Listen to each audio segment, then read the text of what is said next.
All right, 21. Which of the following does not represent a stratified design of a study involving students at your high school?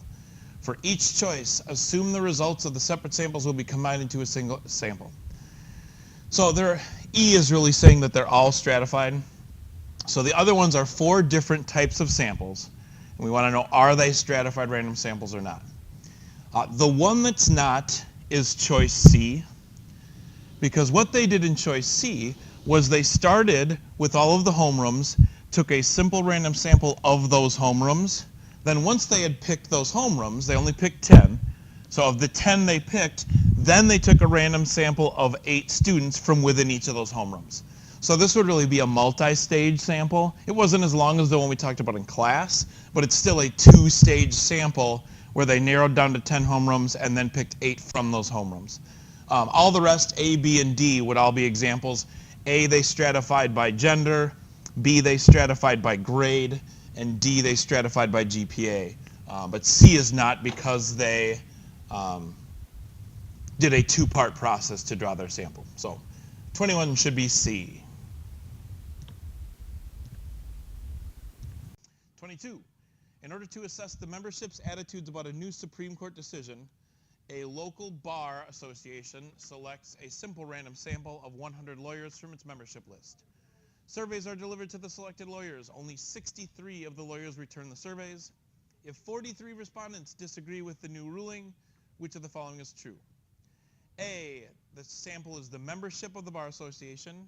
B, the sample is the 63 respondents. C, the sample is the 100 people who delivered surveys. Or D, the sample is the 43 who disagree. So what is the sample? Well, our intended sample was the 100, but what our sample really is the data that we actually got, or the people we actually got information about. So the correct answer here is B, the 63 responses that we actually got. 23. When subjects in both the treatment group receiving an experimental medication and a control group receiving an inert active pill exhibit favorable responses, this condition is an example of what? This is an example of the placebo effect. This is basically saying if both your treatment group and your group receiving the placebo, the inert inactive pill, if both of them are showing response, that is the placebo effect happening. 24. You have been given the task of determining if right-handed people have stronger right hands than left hands. A sample of 10 right-handed people is selected randomly. Which of the following designs is most appropriate for this study? A, an observational study. No. Observational study is not going to really help us tell the difference. We'd have too many lurking variables. B, a design blocked for gender to determine if right-handed strength differs by gender. C, a matched pairs study in which each subject measures both right-hand and left-handed strength with the order determined randomly. D, 5 of the subjects are randomly placed in the control group, the other in the treatment group, and all are tested.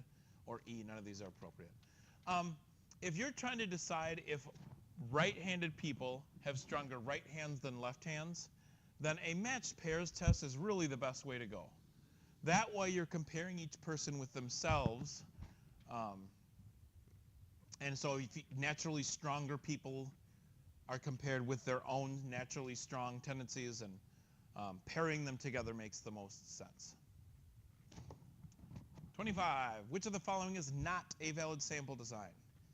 A, code every member of a population and select 100 randomly chosen members. That would be fine. That would be a simple random sample. B, divide a population by gender and select 50 individuals from each group. That one's fine. That's a stratified random sample. C, select 5 homerooms at random from all the homerooms at a large school. And we are told to assume students are assigned randomly to the homerooms. Then that would be okay. C would be a cluster sample then, if the students were mixed into the homerooms. D, select a random number from 1 to 10, and then starting with that person, select every 10th person you come across. That would be legitimate as well. It would be a systematic random sample. So E, all of these are valid sampling methods. 26, according to the 1990 census, those states with an above average number of people X who fail to complete high school tend to have an above average number of infant deaths Y. In other words, there is a positive association between X and Y. The most plausible explanation for this is what?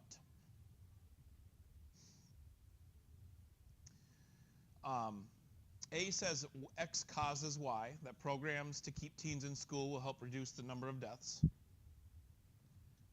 B, Y causes X, programs that reduce infant deaths will ultimately reduce high school dropouts. C, lurking variables are probably present. For example, states with large populations may have both larger numbers of people who don't complete high school and more infant deaths. D, both of these variables are directly affected by the higher incidence of cancer in certain states. Or E, the association between X and Y is purely coincidental. E is not a terrible choice. It could just be coincidental.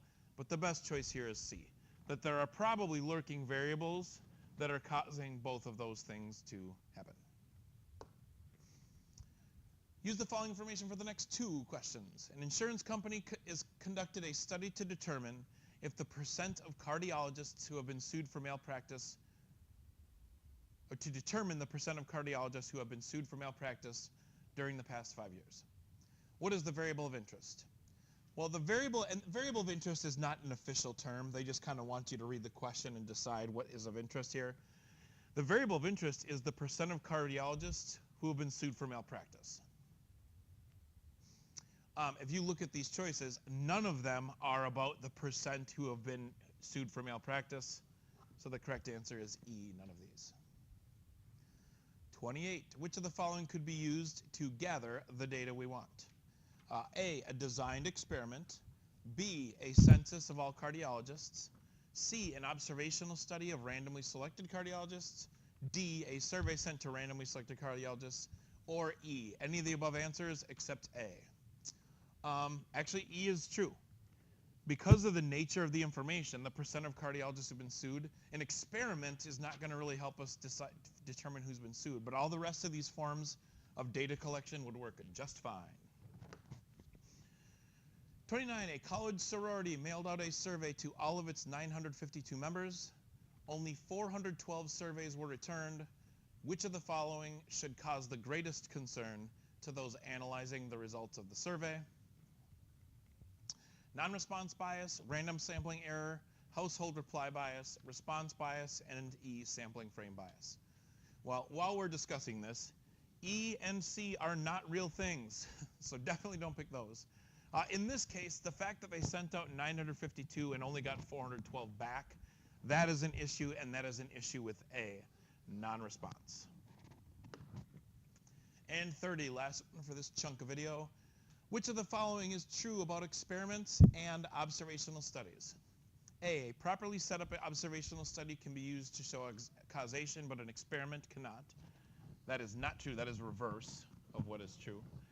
B, a properly designed experiment can be used to show causation, but an observational study cannot. This is true. So I'm going to bet the rest are garbage.